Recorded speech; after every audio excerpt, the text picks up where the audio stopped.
എന്നത് മാത്രം നോക്കിയിട്ടായിരിക്കും അവസാനത്തെ യഥാർത്ഥ ന്യായവിധി എന്ന് പറയുന്നത്. കർത്താവ് ദയാലുവായിരിക്കുന്ന പോലെ നിങ്ങൾ മറ്റുള്ളവർ ദയ കാണിച്ചോ? നിങ്ങൾ മറ്റുള്ളവരോട് കരുണ കാണിച്ചോ? മേഴ്സി ആൻഡ് കമ്പാഷൻ ഇല്ലാത്ത ക്രിസ്ത്യാനിറ്റി അല്ല. ബ്ലെസ്സഡ് ആർ ദ മേഴ്സിഫുൾ എന്ന് കർത്താവ് പറഞ്ഞില്ലേ? ദയ ലഭിച്ചവരും ദയ കൊടുക്കുന്നവരും ഭാഗ്യവാന്മാർ. കരുണയുള്ളവർ ഭാഗ്യവാന്മാർ, അവർ ദൈവത്തിൻ്റെ മക്കൾ. ഞാനൊരു കാര്യം പറയാം. ഈ പരീശന്മാർക്കില്ലാതെ പോയ കാര്യം ആ ഘടകം ഇന്ന് നമ്മൾ പറയുന്ന പെന്തിക്കോസ്തുകാർ പറയുന്ന എല്ലാ വിശുദ്ധിയുടെ എല്ലാ മാനദണ്ഡങ്ങളും കൃത്യമായിട്ട് പാലിക്കാൻ നമ്മളെക്കാളും മെച്ചപ്പെട്ട ജീവിതം ഒരുപക്ഷെ ജീവിച്ച ആളുകളായിരിക്കും ഈ പരീശന്മാർ. അത് സത്യമാണ് ഞാൻ പറയുന്നത്. നിങ്ങൾ വേണമെങ്കിൽ ചരിത്ര പുസ്തകങ്ങൾ പരിശോധിച്ച് നോക്കിയോ. ഇത് മനസ്സിലാക്കിയപ്പോൾ എൻ്റെ കണ്ണ് തുറന്നു. ഇത്രയും കാലം നമുക്കും ഒരു അഹങ്കാരമുണ്ട്, നമ്മളെന്തൊക്കെയോ ചെയ്തുകൊണ്ടായിരിക്കും. പക്ഷേ ഈ പരീശന്മാരും ശാസ്ത്രിമാരും ദൈവത്തിൻ്റെ ദയയും ദൈവത്തിൻ്റെ കൃപയും ദൈവത്തിൻ്റെ കരുണയും മനസ്സിലാക്കാതെ പോയി എന്ന് മാത്രമല്ല, അവർ മറ്റുള്ളവരെ തെറ്റായ രീതിയിലുണ്ടാക്കിയ മാനദണ്ഡങ്ങൾ വെച്ചിട്ട്, നീതിയില്ലാത്ത അളവുകോലുകൾ വെച്ചിട്ട് അളന്ന് അവരെ സഭകളിൽ നിന്നും അവിടെ സിനഗോഗുകളിൽ നിന്നും പുറത്താക്കി. അതുകൊണ്ടാണ് കർത്താവ് അവരോട് കോപിച്ചത്. കർത്താവ് പറഞ്ഞു, നിങ്ങൾ ഈ വ്യക്തികളെ, ആ നല്ല ശമര്യക്കാരൻ അടികിട്ടി റോഡ് അരികിൽ മരിക്കാൻ കിടക്കുന്ന ആ വ്യക്തിയെ സഹായിക്കാൻ ചെന്നിട്ട് അവനെ ശുശ്രൂഷിച്ചതുപോലെ ശുശ്രൂഷിക്കേണ്ടവരാണ്. ഈ ബലഹീനരായ പാപികളെയും ചുങ്കക്കാരെയൊക്കെ നിങ്ങൾ ചെന്ന് ഈ വേദപുസ്തകം പഠിപ്പിച്ച് തിരിച്ച് സിനഗോഗിലേക്ക് കൊണ്ടുവരേണ്ടവരാണ്, ദയയാൽ കൃപയാൽ. വാസ്തവത്തിൽ ആ അപ്പനെ പോലെ ആ മടങ്ങി വരുന്ന പുത്രനെ കാണുമ്പോൾ അങ്ങോട്ട് ഓടിച്ചെന്ന് അവനെ എന്താ പറയുക, ഹഗ് ചെയ്ത് വീട്ടിലേക്ക് കൊണ്ടുവരുന്ന പോലെ കൊണ്ടുവരേണ്ടവരാണ് നിങ്ങൾ. പക്ഷെ പകരം നിങ്ങളെന്താ ചെയ്യുന്നത്? അവരെ ന്യായം വിധിക്കുകയാണ്. ശരിയായ മാനദണ്ഡങ്ങളും അതിനുപയോഗിക്കുന്നില്ല, എന്നിട്ട് അവരെ പുറത്താക്കുകയാണ്. അപ്പോൾ കർത്താവ് വളരെയധികം അവരോട് കോപിച്ചു. കാരണം കർത്താവ് വിഷമിച്ചിട്ടാണ് കോപിക്കുന്നത്, അല്ലാതെ കർത്താവിന് ഭയങ്കര കോപമുള്ള ഒരാളായതുകൊണ്ടൊന്നുമില്ല. കർത്താവ് വിഷമിച്ചു. അങ്ങനെയുള്ള ഒരു വ്യക്തിയെ ഈ ചുങ്കക്കാരും പരീശന്മാരും ശാസ്ത്രിമാരും ഒക്കെ അത്ഭുതത്തോടെയാണ് കാണുന്നത്. കാരണം ചുങ്കക്കാർക്ക് ഇതുവരെയും ലഭിക്കാത്ത കരുണ ലഭിക്കുകയാണ്. പരീശന്മാരുടെ വിചാരം എന്ന് പറഞ്ഞാൽ, ഇവൻ മെസ്സിയാണെങ്കിൽ നമ്മളെയല്ലേ അവൻ ഉൾക്കൊള്ളേണ്ടത്, നമ്മളെയല്ലേ ഏറ്റവും കൂടുതൽ ചേർത്ത് നിർത്തേണ്ടത്. ശാസ്ത്രിമാരുടെ വിചാരം എന്ന് പറഞ്ഞാൽ, ഇവൻ നമുക്ക് ഈ വചനങ്ങൾ മോശ വ്യാഖ്യാനിച്ച് തന്ന പോലെ ഫുള്ളായിട്ട് നന്നായിട്ട് വ്യാഖ്യാനിച്ച് തരേണ്ടതല്ലേ ചെയ്യേണ്ടത്. പകരം ഇവന് പാപിനികളുടെ അടുക്കലേക്കും ചുങ്കക്കാരുടെ അടുക്കലേക്കും ചെന്നിട്ട് അവർക്ക് വ്യാഖ്യാനിച്ച് കൊടുക്കുകയാണ്. കർത്താവ് ഈ വ്യത്യസ്ത രൂപത്തിലുള്ള ആളുകളോടൊക്കെ വ്യത്യസ്തമായ രീതിയിലാണ് ഇടപെട്ടത്. ചുങ്കക്കാരോട് ദയ കാണിച്ചു. കാരണം അവർക്കതാ വേണ്ടത്. കുറച്ച് ദയ കിട്ടിയാൽ അവർ ആ ദ്രവ്യാഗ്രഹമൊക്കെ വിട്ടിട്ട് റോമക്കാരുടെ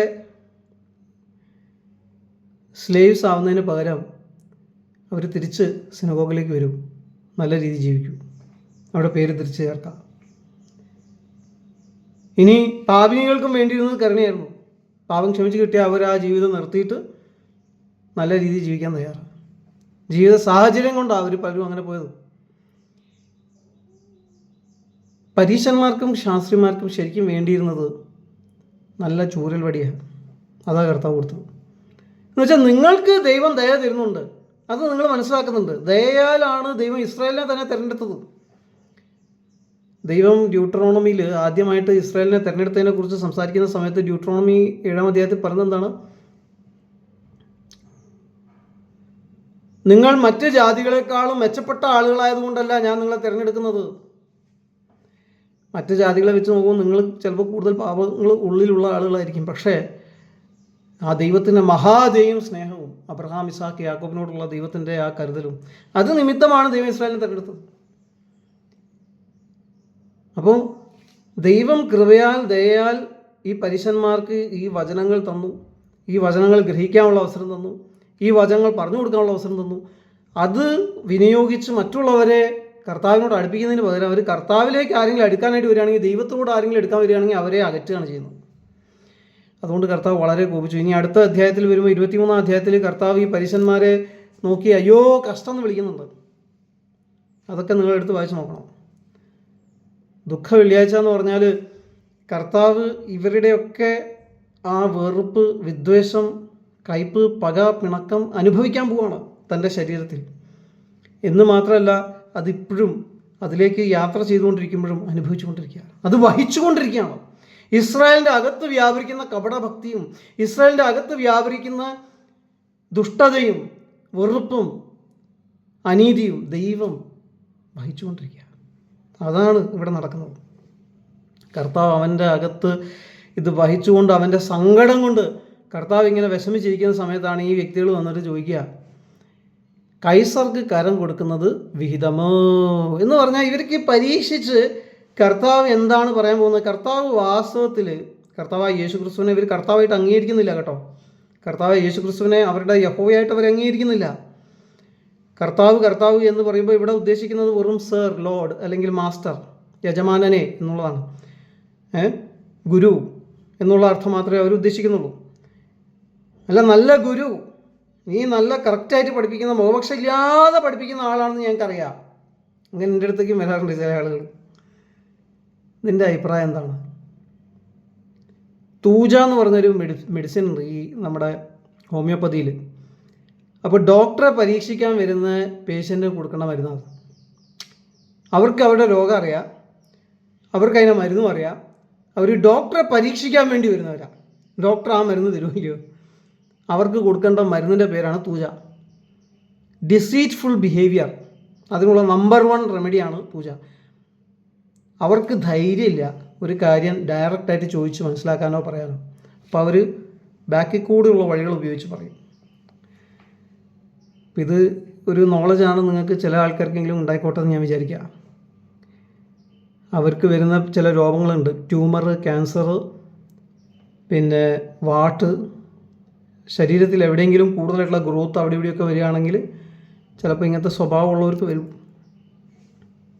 അപ്പോൾ ക്യാൻസറിൻ്റെ നിങ്ങൾ പോയി പരിശോധിച്ച് നോക്കിയാൽ മതി. വെറുപ്പ്, വിദ്വേഷം, കയ്പ്, പക, പിണക്കം, ഇതിനൊക്കെ ക്യാൻസറായിട്ട് ബന്ധമുണ്ട്. അത് റീസർച്ചിൽ തെളിയിക്കപ്പെട്ട കാര്യമാണ്, സൈക്കോളജിക്കൽ റിസർച്ചിൽ. നമ്മളെ ഹൃദയത്തിനകത്ത് നമ്മൾ മറ്റുള്ളവരോട് കയ്പ് വെച്ചുകൊണ്ടിരിക്കുകയാണെങ്കിൽ, കരുണ കാണിക്കാൻ നമുക്ക് തോന്നുന്നില്ലെങ്കിൽ, മറ്റുള്ളവരോട് ക്ഷമിക്കാൻ നമുക്ക് തോന്നുന്നില്ലെങ്കിൽ, നമ്മൾ ദയ കാണിക്കുന്നവരല്ലെങ്കിൽ, നമ്മുടെ ഇത്രയും വലിയ പാപങ്ങൾ ദൈവം ക്ഷമിച്ചു, നമുക്ക് ക്ഷമിച്ചുകൂടെ? ഞാൻ എല്ലാ ദിവസവും ചെയ്യുന്ന കാര്യമാണ്. എന്നെ എത്രയോ പീഡിപ്പിച്ച എത്രയോ ആളുകളുണ്ട്, എന്നെ എത്രയോ മിസ്അണ്ടർസ്റ്റാൻഡ് ചെയ്ത ആളുകളുണ്ട്.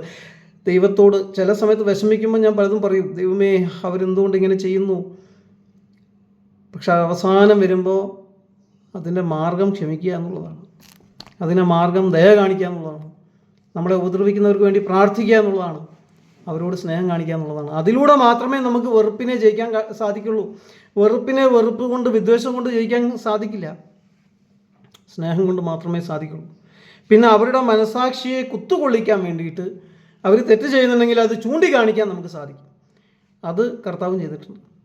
കർത്താവ് അതാണ് ഇനി അടുത്ത് ചെയ്യാൻ പോകുന്നത്. അവരുടെ മനസാക്ഷി കളങ്കമുള്ളതാണ് എന്ന് കർത്താവ് ഈ പരീശന്മാർക്ക് അന്ന് പറഞ്ഞു കൊടുക്കാം. എന്താ കർത്താവ് പറയുന്നത്? ഇവർ ചോദിക്കുക, കൈസർക്ക് കരം കൊടുക്കുന്ന വിഹിതമോ? ഇവർ നല്ല ഗുരു എന്നൊക്കെ വിളിക്കുമ്പം കർത്താവ് പറയുന്നത് എന്താണ്? ഞാൻ കേവലം ഒരു ഗുരു അല്ല, ഞാൻ ഇവിടുത്തെ രാജാവാണ്, ഞാൻ മെഷിയാണ്. യഹൂദന്മാരെ സംബന്ധിച്ച് പറഞ്ഞാൽ യഹോവയാണ് അവരുടെ യഥാർത്ഥ രാജാവ്, ദൈവം മാത്രമാണ് അവരുടെ രാജാവ്.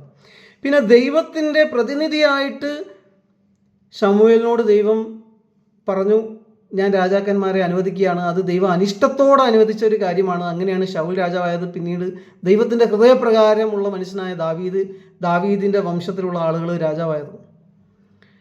എന്നാൽ അത് ദൈവത്തിൻ്റെ ഒരു മഹാപദ്ധതിയായിരുന്നു.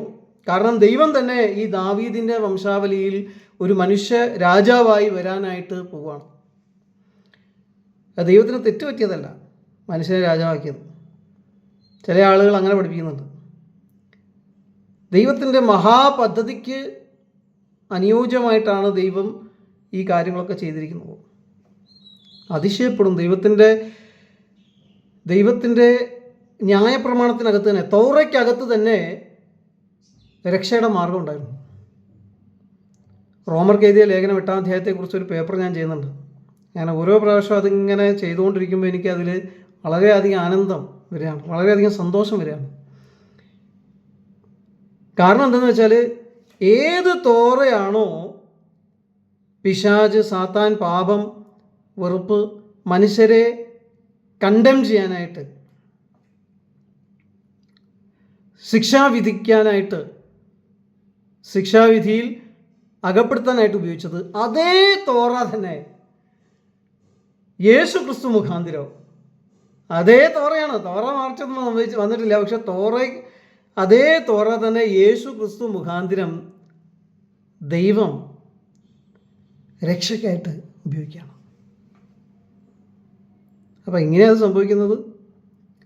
ആ തോറയ്ക്കകത്ത് തന്നെ പുത്രൻ വരുമെന്നും, ആ തോറയ്ക്കകത്ത് തന്നെ അവൻ സാത്താൻ്റെ തല ചതയ്ക്കുമെന്നും, ആ തോറയ്ക്കകത്ത് തന്നെ ഉൽപ്പത്തി, പുറപ്പാട്, ലേവ്യ, സംഖ്യ, ആവർത്തനം എന്ന് പറയുന്ന ആദ്യത്തെ 5 പുസ്തകങ്ങൾ, ആ തോറയ്ക്കകത്ത് തന്നെ ദൈവം ഹൃദയപരിച്ഛേദന ചെയ്തിട്ട് പരിശുദ്ധാത്മനെ അയക്കുമെന്നും ഒക്കെ കൊടുത്തിട്ടുണ്ട്. അപ്പോൾ ഇത് മനസ്സിലാക്കിയ പൗലോസ് എക്സൈറ്റഡ് ആയിട്ട് എഴുതുകയാണ്. ആകയാൽ ഇപ്പോൾ ക്രിസ്തുയേശുവിലുള്ളവർക്ക് യാതൊരു ശിക്ഷാവിധിയുമില്ല. തോറ കാരണം നമ്മൾ ശിക്ഷാവിധിയിൽ അകപ്പെട്ടിരിക്കുകയായിരുന്നു. പക്ഷെ അതേ തോറ ഉപയോഗിച്ച് തൻ്റെ പുത്രൻ്റെ മരണത്തിലൂടെയും പരിശുദ്ധാത്മാവെന്ന ദാനത്തിലൂടെയും, ഈ 2 കാര്യങ്ങളിലൂടെ, ഗുഡ് ഫ്രൈഡേയിലൂടെയും പെന്തിക്കോസ്തിലൂടെയും, ഈ 2 കാര്യങ്ങളിലൂടെ ദൈവം, നമ്മൾ ടേൺ ദ ടേബിൾസ് എന്ന് പറയില്ലേ, ദൈവം മുഴുവനായിട്ടും ആ തോറയെ തിരിച്ച് ഇരിക്കുക. ഏത് തോറയാണോ നമുക്ക് പ്രതികൂലമായിരുന്നത്, അതിപ്പോൾ നമുക്ക് അനുകൂലമായി. ഏത് തോറയാണോ നമുക്ക് ശാപം തന്നുകൊണ്ടിരുന്നത്, നമ്മളെ ശിക്ഷാവിധിയിൽ അകപ്പെടുത്തിക്കൊണ്ടിരുന്നത്, അതേ തോറ തന്നെ നമ്മുടെ രക്ഷയും നമ്മുടെ അനുഗ്രഹമായി. തോറയിലുള്ള എല്ലാ അനുഗ്രഹങ്ങളും ഇപ്പോൾ ക്രിസ്തുയേശുവിലുള്ളവർക്കുണ്ട്. അതല്ലെങ്കിൽ നമുക്ക് കിട്ടൂലേനു, അല്ലെങ്കിൽ നമുക്ക് ഒരിക്കലും അത് കിട്ടൂല. നമ്മളെ പ്രയത്നം കൊണ്ട് നമുക്ക് കിട്ടാത്ത ആ കാര്യം പുത്രൻ്റെ മരണത്തിലൂടെയും പരിശുദ്ധാത്മാവിൻ്റെ ദാനത്തിലൂടെയും ദൈവം സാധിപ്പിച്ചെടുത്തു. അതാണ് ഡിക്കൈയൂസൂനെ തെയു എന്ന് പറയുന്നത്. ദൈവത്താൽ ലഭിക്കുന്ന, ദൈവത്തിൽ നിന്ന് ലഭിക്കുന്ന നീതി. ആ റോമർക്ക് എഴുതിയ ലേഖനം നിങ്ങൾ എപ്പോഴെങ്കിലും നന്നായിട്ട് എൻ.ടി. റൈറ്റിൻ്റെ ഒക്കെ കമൻട്രി വെച്ച് പഠിക്കണം. നിങ്ങളുടെ ഉള്ളം സന്തോഷിക്കും. നിങ്ങൾ രക്ഷിക്കപ്പെട്ട ഒരു വ്യക്തിയാണെങ്കിൽ. നിങ്ങൾ വലിയ പാസ്റ്റർ ആയിരിക്കണം എന്നൊന്നുമില്ല. അപ്പോൾ ഇവിടെ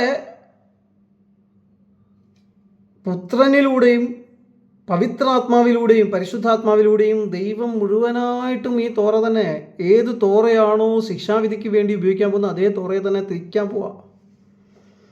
ഏത് വെള്ളമാണോ നമ്മുടെ ഇസ്രായേൽ മക്കളെ രക്ഷിച്ചത് ഫറവോനിൽ നിന്നും, അതേ വെള്ളം തന്നെയാണ് ഫറവോൻ്റെ മുഴുവൻ സൈന്യത്തെയും നശിപ്പിക്കാൻ ദൈവം ഉപയോഗിക്കുന്നത്. നശിപ്പിക്കാനായിട്ട് ദൈവം ഉപയോഗിക്കുന്ന അതേ സാധനം തന്നെ നമുക്ക് അത് രക്ഷയ്ക്ക് കാരണമായി തീരുകയാണ്. അപ്പോൾ അങ്ങനെ രക്ഷയ്ക്ക് കാരണമായി തീരാൻ പോകുന്നത് നമ്മൾ മുന്നോടിയായിട്ട് ഇവിടെ കാണുകയാണ്. കർത്താവായ യേശു ക്രിസ്തു രാജാവാണ്. ആ തോറ വെളിപ്പെടുത്തിയിരിക്കുന്ന സംഗതിയാണ്. കർത്താവായ യേശു ക്രിസ്തു ആരാണ്? യഹൂദന്മാരുടെ രാജാവാണ്. അപ്പോൾ എന്ന് പറയുന്നത് മാതിരിയാണ്, ദൈവം യഹൂദന്മാരുടെ രാജാവാണ്. ദൈവം അപ്പോയിന്റ് ചെയ്തു ഒരു മനുഷ്യ രാജാവിനെ, ശൗലിനെ. ദാവീദിനെ കൊണ്ടുവരാൻ വേണ്ടിയിട്ടാണ് അപ്പോയിന്റ് ചെയ്തത്. ദാവീദിനെ കൊണ്ടുവന്നു. ദാവീദ് ഹൃദയപ്രകാരമുള്ള മനുഷ്യനാകുന്നു. ദാവീദിൽ കൂടെ ദൈവം പറഞ്ഞു ദാവീദിനോട്, നിനക്കൊരു സന്തതി ഉണ്ടാവും. അത് ശലോമോനെ കുറിച്ചല്ല പറഞ്ഞത്, അത് യേശു ക്രിസ്തുവിനെ കുറിച്ചാണ് പറഞ്ഞത്. ആ സന്തതിയാണ് വാസ്തവ രാജാവ്, യഥാർത്ഥ രാജാവ്. ആ യഥാർത്ഥ ഇസ്രായേലിലെ രാജാവ് ഒരു മനുഷ്യ രാജാവായിരിക്കും. യഹോവ മനുഷ്യരൂപം എടുത്തു വരും. അന്ന് ദാവീദിന് അത് മനസ്സിലായില്ല. ഇതിനു മുമ്പേ അബ്രഹാമിനോടും ദൈവം ഇതേ കാര്യം പറഞ്ഞിരുന്നു. തൻ്റെ പുത്രനെ അവൻ ബലിയാക്കാനായിട്ട് അർപ്പിക്കുന്ന സമയത്ത് ഒരു മാടിനെ അവന് പകരമായി കൊടുത്തിട്ട് ദൈവം ഉടമ്പടി സ്ഥാപിക്കുന്ന സമയത്ത്, രക്തത്താലുള്ള ഉടമ്പടി, പരിച്ഛേദനയുടെ ഉടമ്പടി, ഒന്നുകൂടെ ഉറപ്പിക്കുന്ന ആ സമയത്ത് ഇപ്രാവശ്യം ആ പുത്രനായ ഇസാക്കിൻ്റെ പരിച്ഛേദന രക്തമല്ല ഉപയോഗിക്കുന്നത്, പകരം ഉപയോഗിക്കുന്നത് ഒരു മാടിൻ്റെ രക്തമാണ്, കളങ്കമില്ലാത്ത രക്തം. ദൈവം ആ മാടിലൂടെ കാണിക്കുന്നത് വരാനിരിക്കുന്ന ഒരു മെസ്സിയ ഉണ്ട്, നിന്റെ സന്തതിയായി വരും, അബ്രഹാമിൻ്റെ സന്തതിയായി വരും, ഇസാക്കിൻ്റെ സന്തതിയായി വരും, ദാവീദിൻ്റെ കുലത്തിൽ ജനിക്കും. അവൻ്റെ ക്രൂശീകരണത്തിൽ കൂടെ, ആ രക്തത്തിൽ കൂടെ, അവൻ്റെ പരിച്ഛേദനയിൽ കൂടെ, കൊലോസ്യർക്ക് എഴുതിയ ലേഖനം, ക്രിസ്തുവിൻ്റെ പരിച്ഛേദനയിൽ കൂടെ ദൈവം ആ ഉടമ്പടി വാസ്തവികമായ രീതിയിൽ സ്ഥാപിച്ചെടുക്കും. രക്തത്താൽ മാത്രമേ ഉടമ്പടി ഉറപ്പിക്കാൻ പറ്റുള്ളൂ അന്നത്തെ കാലഘട്ടത്തിൽ.